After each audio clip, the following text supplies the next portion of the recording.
Hello friend, welcome to current study point Sasaram. दोस्तों, मैं हूं संगम कुमार। आज 13 जुलाई 2020 है, तो 13 जुलाई तक जितने महत्वपूर्ण करंट अफेयर्स बनने वाले थे वो मैं सारा इस वीडियो में बताने वाला हूं। तो वीडियो की स्किप न कीजिए, देखते रहिए करंट स्टडी पॉइंट सासाराम का टॉप 30 करंट अफेयर्स। आइए स्टार्ट करते हैं। देश के पहले आपदा प्रबंधन प्रशिक्षण संस्थान की स्थापना किस राज्य में किया गया? महाराष्ट्र में। महाराष्ट्र में देश के पहले आपदा प्रबंधन प्रशिक्षण संस्थान की स्थापना किया गया है। तो ये देखते हैं महाराष्ट्र के बारे में। पहले आप मैप में देखिए, मार्किंग किया हुआ रेड कलर से। राजधानी मुंबई, मुख्यमंत्री उद्धव ठाकरे, गवर्नर भगत सिंह कोश्यारी और high court justice Dipankar Datta हैं। महाराष्ट्र के महत्वपूर्ण नेशनल पार्क कौन कौन देखते हैं? Sanjay Gandhi national park, Gugamal national park, Navegaon national park और लोनार झील स्थित है महाराष्ट्र में। ठीक है, तो महाराष्ट्र आपको इतनी जानकारी मिलेगी। आइए आगे बढ़ते हैं। आश्वासन बांध किस नदी पर है? नील नदी पर। नील नदी पर आश्वासन बांध है। देखिए, देखते हैं इसकी व्याख्या। इन बांधों द्वारा नदी की बाढ़ पर नियंत्रण रखा जाता है। इसके साथ ही कृषि के लिए जल एवं बिजली उत्पादन भी होता है। पुराना आस्कोवा बांध काहिरा से 1000 किलोमीटर यानी 620 मील पर है। नया अस्वान बांध पुराना बांध से 4 किलोमीटर 2.5 मील ऊपर स्थित है। ठीक है, नेक्स्ट, भारत के प्रथम नागरिक कौन कहलाते हैं? भारत के प्रथम नागरिक राष्ट्रपति कहलाते हैं। तो आइए समझते हैं इनके बारे में, क्वेश्चन के बारे में। दरअसल भारत के 14वें राष्ट्रपति के रूप में शपथ लेने के बाद रामनाथ कोविंद देश के पहले नागरिक बन गए हैं, जबकि वर्तमान में उप राष्ट्रपति हामिद अंसारी देश के दूसरे नागरिक हैं। हालांकि इस साल अगस्त में उपराष्ट्रपति पद के लिए चुनाव होने जा रहे हैं, जिसके बाद देश के दूसरे नए नागरिक यानी उपराष्ट्रपति का चुनाव भी कर लिया जाएगा, जहां केंद्र की तरफ से उपराष्ट्रपति पद का उम्मीदवार वेंकैया नायडू को बनाया गया है। वहीं विपक्ष की तरफ महात्मा गांधी के पोते गोपाल कृष्ण गांधी को उपराष्ट्रपति पद का उम्मीदवार बनाया गया है। देश के नागरिकों के लिस्ट में प्रधानमंत्री के पद को तीसरे नंबर पर रखा जाता है। ऐसे में हम यहाँ देश की नागरिकता का क्रम बताने जा रहे हैं, जहां आम भारतीय नागरिकों को 27वें पायदान पर रखा गया है। ठीक है, अगर आपको इससे ज़्यादा जानकारी चाहिए तो आप गूगल से कनेक्ट करके देख सकते हैं। ठीक है, पढ़ सकते हैं वहाँ से। नेक्स्ट, देश के समुद्री मछली उत्पादन में कौन राज्य अव्वल है? तमिलनाडु। देखिए, हमारे इंडिया देश की, भारत के समुद्री मछली उत्पादन में तमिलनाडु राज्य अव्वल है। ठीक है, नेक्स्ट, भारतीय जवानों को अपने मोबाइल से 15 जुलाई तक कितने ऐप्स हटाने हैं? तो भारतीय जवानों को अपने मोबाइल से 15 जुलाई तक 89 ऐप को हटाना है। ठीक है, दरअसल 15 जुलाई तक सेना के हर एक जवान को अपने अपने स्मार्टफोन से बताए गए सभी 89 ऐप्स डिलीट करने होंगे। आदेश में यह भी कहा गया है कि जवान अपनी आर्मी बैकग्राउंड का जिक्र किए बिना WhatsApp, Telegram, signal, YouTube, Twitter जैसे महत्वपूर्ण मोबाइल ऐप का इस्तेमाल अपने स्मार्टफोन में कर सकते हैं। इस आदेश के बाद अब सेना के जवानों को Facebook, Instagram, Snapchat, WeChat, Viber, PUBG, Club Factory, NewsDog, Dailyhunt, CamScanner, Couchsurfing, Zoom, UC browser,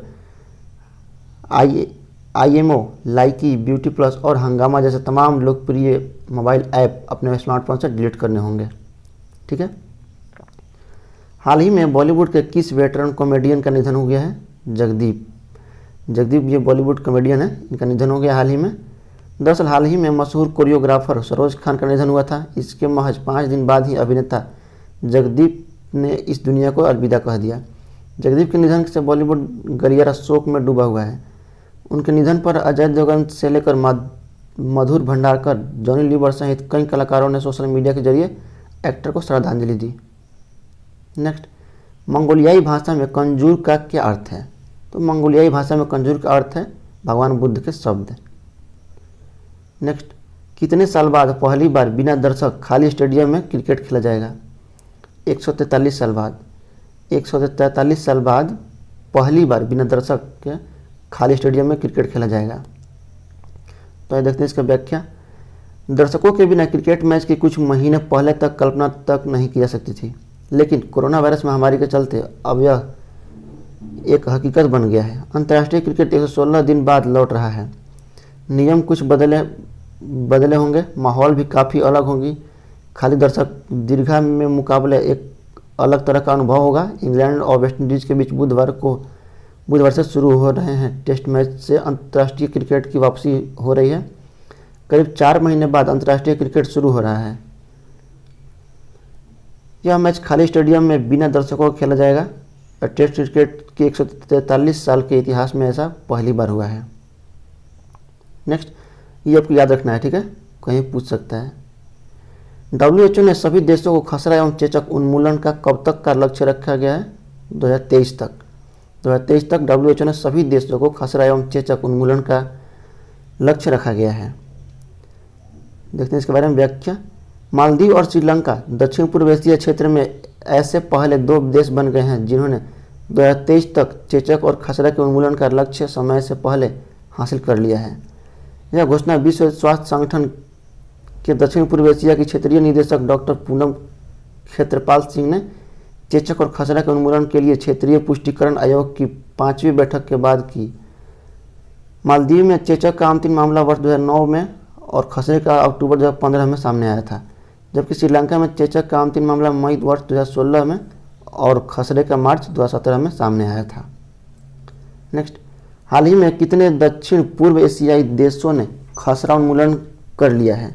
तो 5 दक्षिण पूर्व एशियाई देशों ने खसरा उन्मूलन कर लिया है। कोविड-19 रोगी किस प्रकार की कोशिकाओं का उत्पादन करते हैं? टी कोशिकाएं। कोविड-19 रोगी टी कोशिकाएं की उत्पादन करते हैं। अच्छा, टी कोशिकाओं का उत्पादन शरीर के किस भाग में होता है? तो हिमोस ग्रंथि में टी कोशिका का उत्पादन शरीर में होता है, ठीक है। दरबार मूव का संबंध किस राज्य से है? तो दरबार मूव का संबंध जम्मू कश्मीर से है। नेक्स्ट, प्रधानमंत्री नरेंद्र मोदी ने इंडिया ग्लोबल वीक 2020 का उद्घाटन कहाँ किया? ब्रिटेन में हमारे प्रधानमंत्री नरेंद्र मोदी ने इंडिया ग्लोबल वीक 2020 का उद्घाटन किया है। इस बार किसकी theme? With revival India and the better new world. आइए देखते हैं इंडिया ग्लोबल वीक 2020 की 10 बड़ी बातें, ठीक है, महत्वपूर्ण है कि आपको ध्यान देना है, गौर कीजिएगा। पीएम नरेंद्र मोदी आज इंडिया ग्लोबल वीक 2020 के उद्घाटन के मौके पर करीब 5000 लोगों को संबोधित किए थे पिछले दिन, ठीक है। ग्लोबल इंडिया वीक 2020 3 दिवसीय वर्चुअल इवेंट है। इसकी theme with revival India and a better new world है। इस कार्यक्रम से ग्लोबल इकोनॉमी में मदद मिलेगी। तीसरा, इंडिया ग्लोबल वीक 2020 के संबोधन को लेकर पीएम मोदी ने बुधवार को एक ट्वीट भी किया था। इस ट्वीट में उन्होंने बताया कि गुरुवार दोपहर 1:30 बजे वह कार्यक्रम को संबोधित करेंगे। चौथा क्या है? इंडिया ग्लोबल वीक 2020 में 30 देशों के लोग शिरकत करेंगे। भारत के वैश्वीकरण को लेकर हो रहे इस कार्यक्रम को सबसे बड़े कार्यक्रमों में से एक माना जा रहा है। भूगोल पर आधारित राजनीतिक, कारोबार, technology, banking and finance, pharma, defence and security और आर्ट एंड कल्चर जैसे सब विषयों पर कई देशों के करीब 250 लोग कार्यक्रम को संबोधित करेंगे। छठा, इंडिया ग्लोबल वीक 2020 को पीएम मोदी के अलावा भारत के विदेश मंत्री S Jaishankar, commerce and industry minister Piyush Goyal, Jammu Kashmir के उपराज्यपाल जीसी मुर्मू, ईर्षा फाउंडेशन के संस्थापक सदगुरु और आध्यात्मिक गुरु श्री श्री रविशंकर भी कार्यक्रम को संबोधित करने की बात कही जा रही है। सातवां, प्रधानमंत्री कार्यालय की ओर से जानकारी दी गई है कि इवेंट को ब्रिटेन के विदेश मंत्री डोमिनिक राब और गृह मंत्री प्रीति पटेल भी संबोधित करेंगी। आज भारत में अमेरिका के राजदूत केन जस्टर भी इवेंट में स्पीच देंगे, ठीक है। 8वीं बात, प्रधानमंत्री कार्यालय की ओर से बताया गया है कि इवेंट में मधु नटराज परफॉर्म करेंगी। सितार वादक रविशंकर की 100वीं जयंती पर उनके 3 प्रमुख शिष्यों द्वारा श्रद्धांजलि प्रस्तुत भी की जाएगी, ठीक है। नेक्स्ट, ब्रिटेन में आयोजित इंडिया ग्लोबल वीक 2020 में भारत के व्यापार और विदेशी निवेश की संभावनाओं पर ध्यान केंद्रित करने की संभावना है। अंतिम 10वां, इंडिया इंक ग्रुप के चेयरमैन और सीईओ मनोज लावड़ा ने कहा, जैसा कि विश्व कोविड-19 की छाया में से बाहर निकलने के लिए संघर्ष कर रहा है, भारत अपनी अपार प्रतिभा, अपनी तकनीकी क्षमता और नेतृत्व के लिए बढ़ती चाह के साथ वैश्विक मामलों में एक केंद्रीय भूमिका निभा रहा है। मुझे विश्वास है कि भारतीय प्रधानमंत्री दुनिया को दिए जाने वाला संदेश नई शुरुआत करने से संबंधित होगा। ठीक है, आते हैं क्वेश्चन की तरफ। IMF के अनुसार फॉरेन एक्सचेंज रिजर्व मामलों में भारत किस स्थान पर है? 5वां स्थान पर है। IMF के अनुसार फॉरेन एक्सचेंज रिजर्व मामले में भारत का स्थान 5वां है।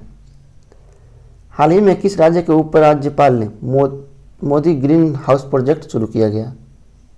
तो जम्मू कश्मीर में उपराज्यपाल ने जम्मू कश्मीर के उपराज्यपाल ने मोदी ग्रीन हाउस प्रोजेक्ट की शुरुआत की है। तो मोदी, इसका full form mission organic development initiative. ठीक है, mission organic development initiative. Next, हाल ही में सरकार ने कोरोना के इलाज करने के लिए कौन सी दवा को मंजूरी दे दी है?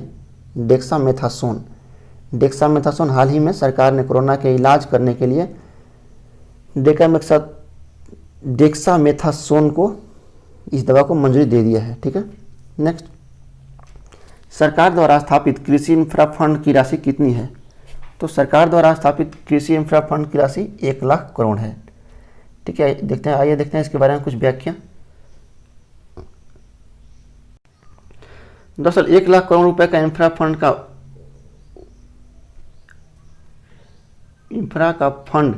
उन लोगों को मिलेगा जो लोग मूल रूप से कृषि से संबंधित इंफ्रास्ट्रक्चर के क्षेत्र में जुड़े हैं, यानी कृषि आधारित इंफ्रा के लिए यह राशि दी जाएगी, जिसे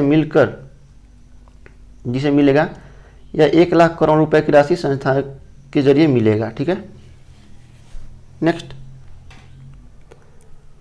कौन सा देश 2025 तक प्रतिवर्ष 6 से 8 परमाणु रिएक्टर बनाएगा? चीन जो देश है 2025 तक प्रतिवर्ष 6 से 8 परमाणु रिएक्टर बनाएगा। ये देखते हैं व्याख्या। दरअसल चीन अगले 5 सालों यानी 2020 से 2025 के बीच 6 से 8 परमाणु रिएक्टरों का निर्माण करने जा रहा है। देश के परमाणु संघ का हवाला देते हुए चीन डेली ने गुरुवार को कहा कि मई की तुलना में चीन अपनी मौजूदा क्षमता को 43.5% बढ़ाकर 70 गीगावाट करेगा। चीन की न्यूक्लियर एनर्जी एसोसिएशन ने कहा है कि देश की कुल परमाणु क्षमता 2020 के अंत तक 52 गीगावाट पर रहने की उम्मीद है, जो कि 58 गीगावाट के लक्ष्य से कम है, लेकिन यह जल्दी ही वापस पटरी पर आ जाएगा और साल 2035 तक लगभग 200 गीगावाट के संचालन की क्षमता हो जाएगी। नेक्स्ट, विश्व जनसंख्या दिवस किस तिथि को मनाया जाता है? तो विश्व जनसंख्या दिवस 11 जुलाई को मनाया जाता है। वर्ष 2020 का एशिया कप अब जून 2021 के किसकी मेजबानी में होगा? श्रीलंका की मेजबानी में।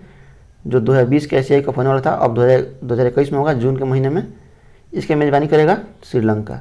देखते हैं इसके बारे में। कोरोना का असर सितंबर में होने वाला एशिया कप टला। अब जून 2021 में श्रीलंका की मेजबानी में होगा टूर्नामेंट। पिछली बार एशिया कप 2018 में दुबई में खेला गया था। नेक्स्ट, 2022 का एशिया कप का आयोजन कौन करेगा? PCB। नेक्स्ट, मोहम्मद मुश्ताक अहमद के इस्तीफे के बाद इंडिया हॉकी का कार्यवाहक अध्यक्ष किसे नियुक्त किया गया है? ज्ञानेंद्रो निगमेबाग। कौन है? ज्ञानेंद्रो निगमेबाग। इनको देखिए, मोहम्मद मुश्ताक अहमद के इस्तीफे के बाद इंडिया हॉकी का कार्यवाहक अध्यक्ष ज्ञानेंद्रो निगमेबाग को नियुक्त किया गया है। दरअसल 10 जुलाई हॉकी इंडिया के अध्यक्ष मोहम्मद मुश्ताक अहमद ने निजी और पारिवारिक कारणों से अपने पद से इस्तीफा दे दिया है। हॉकी इंडिया के कार्यकारी बोर्ड ने शुक्रवार को आपात बैठक कर मणिपुर के ज्ञानेंद्र निगोम्बम को मुश्ताक अहमद के स्थान पर कार्यवाहक अध्यक्ष नियुक्त कर दिया गया है। ठीक है, नेक्स्ट, नदी कुंड झील एवं रूपकुंड झील किस राज्य में स्थित है? उत्तराखंड में। उत्तराखंड में नदी कुंड झील और रूपकुंड झील स्थित है। दरअसल रूपकुंड यानी इसको कंकाल झील बोलते हैं हम। ठीक है, रूपकुंड भारत उत्तराखंड राज्य के चमोली जिले में स्थित एक हिम झील है, जो अपने किनारे पर पाए गए 500 से अधिक मानव कंकालों के कारण प्रसिद्ध है। यह स्थान निर्जर है और हिमालय पर लगभग 5029 मीटर यानी 16,499 फीट की ऊंचाई पर स्थित है। नेक्स्ट, अभेद द एरो शील्ड सुरक्षा बॉक्स किसने विकसित किया? इस्कॉन ने अभेद द एरो शील्ड सुरक्षा बॉक्स विकसित किया है। हाल ही में किस राज्य सरकार ने किसानों को कृषि संबंधी नवीनतम जानकारी देने के लिए मोबाइल ऐप लॉन्च किया है? तो मिजोरम ने। हाल ही में मिजोरम राज्य सरकार ने किसानों को कृषि संबंधित नवीनतम जानकारी देने के लिए मोबाइल ऐप लॉन्च किया है, मिजोरम सरकार ने। ठीक है। नेक्स्ट, हाल ही में मास्टर कार्ड ने लघु और मध्यम उद्योगों के विकास के लिए कितने करोड़ रुपए देने की घोषणा की है? 250 करोड़ रुपए। हाल ही में मास्टर कार्ड ने लघु और मध्यम उद्योगों के विकास के लिए 250 करोड़ यानी 250 करोड़ रुपए देने की घोषणा की है। दरअसल मास्टर कार्ड ने गुरुवार को भारतीय लघु और मध्यम उद्योग एमएसएमई को दोबारा शुरू करने और बिजनेस रिकवरी को सक्षम करने के लिए 250 करोड़ रुपए की मदद करने की घोषणा की है। ठीक है। नेक्स्ट, हाल ही में भारतीय तटरक्षक ने किस देश के तटरक्षक के साथ समुद्री संबंधों को बढ़ावा देने के लिए समझौता किया है? तो इंडोनेशिया के जो भारतीय तटरक्षक हैं, देखिए भारतीय तटरक्षक ने इंडोनेशिया देश के तटरक्षक के साथ समुद्री संबंधों को बढ़ावा देने के लिए समझौता किया है। तो देखते हैं व्याख्या। दरअसल समुद्री संबंधों को बढ़ावा देने के लिए हाल ही में भारतीय तटरक्षक बल और इंडोनेशिया तटरक्षक बल के बीच एक समझौता ज्ञापन पर हस्ताक्षर किए गए हैं। यह समझौता समुद्री कानून, प्रवर्तन, खोज और बचाव और प्रदूषण प्रतिक्रिया के क्षेत्र में दोनों देशों के बीच साझेदारी को बढ़ाएगा। समुद्री अपराधों को कम करने के लिए दोनों देशों के तटरक्षक बल सूचनाओं पर आदान प्रदान भी करेंगे। नेक्स्ट, हाल ही में किस भारतीय क्रिकेटर के खिलाफ कॉन्फ्लिक्ट ऑफ इंटरेस्ट की शिकायत दर्ज की गई है? तो विराट कोहली। हाल ही में विराट कोहली जो भारतीय क्रिकेटर के कप्तान हैं, इन पर कॉन्फ्लिक्ट ऑफ इंटरेस्ट की शिकायत दर्ज की गई है।